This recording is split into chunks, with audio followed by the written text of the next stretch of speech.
Hello, and welcome to Rhyming Tales. I'm Sandy McCambridge. Today we are following Little Red Riding Hood as she heads to her sick grandmother's house. Along the way, she encounters a wolf. He tricks Red, but is she as easily duped as Wolf thinks she is?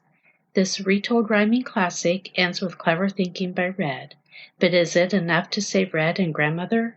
We will find out together. Now close your eyes and let your imagination soar, or gather some paper and pencil or crayons and create drawings of Little Red Riding Hood's story. With your parents' permission, you can email your artwork to me at sandy.mccambridge@rhymingtale.com or post to my Facebook page at Rhyming Tales. Now let's begin. Little Red Riding Hood, a rhyming tale. Just out of town lived Mom and Little Red. She always liked to wear her hood on her head. Grandma lived in the forest, not too far from Red. Her mother said she was ill and had taken to bed. Mother packed a basket full of healthy food. She asked Red to take it to Granny, along with tea she brewed. Stay on the path and never stray. Don't talk to strangers, you must obey. Red agreed and headed out. She followed the path that was her route. The sky was serene, there was a breeze. She gazed at the squirrels and buzzing bees. A wolf appeared out of the woods. He spied Red's basket of goods. He asked if she was out for a browse. She replied, "I'm going to my sick grandmother's house." "Pick some flowers by the creek where they're hardy," he told Red, so she would be tardy. Off to grandmother's the wolf did head. Knocking on the door, he said he was Red. Grandma couldn't see or hear very well, so into his trap grandmother fell. He hid her in the closet and put on her clothes. He put on the bonnet and her glasses on his nose.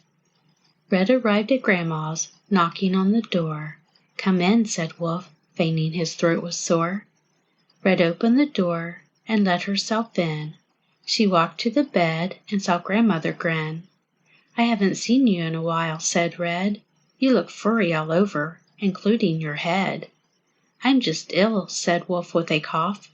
"Come on over and take a load off." Red moved closer to the wolf, then said, "My Granny, you have big eyes in your head." "Don't be silly," Wolf said with a sneer. "It's better to see you with, my dear." "My, what big ears you have," said Red, as she moved in closer to Granny's bed. "Don't be silly," Wolf said with a sneer. "So better to hear you with, my dear." "And my, what big teeth you have," said Red. Her palms were sweating, and she filled with dread. "Don't be silly," Wolf said with a sneer. "So much better to eat you with, my dear." Wolf smiled and started from the bed. "Stop," said Red, while keeping her head. "For dessert you can have me, but dine first from the basket and drink some tea." Wolf thought for a moment. Red was right. Dinner, dessert, drink, what a night! "Set me up," Wolf said greedily. "Bring the food and tea and make it lemony." Red headed to the kitchen. She had a plan. Bedtime tea is what she had in her can. Wolf finished eating and drank all the tea. He wanted dessert, but was so sleepy. "Lie down," said Red, "and take a nap." Wolf didn't know he was caught in a trap. Unable to keep his eyes open, Wolf crawled into bed, fast asleep before the pillow hit his head. Red got busy looking for Granny. In the closet she was found.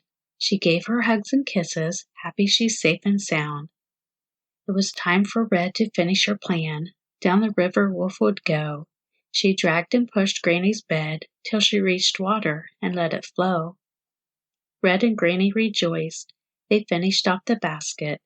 None of this would have happened if Red followed directions she was tasked with. Wolf woke up a day later. He was in another town.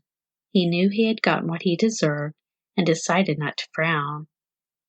Granny quickly got better and moved from her place, and with Mom and Red was her living space. The three strong women they came to be. Just out of town, they lived happily. The end. Thank you for listening, and join me again on Rhyming Tales.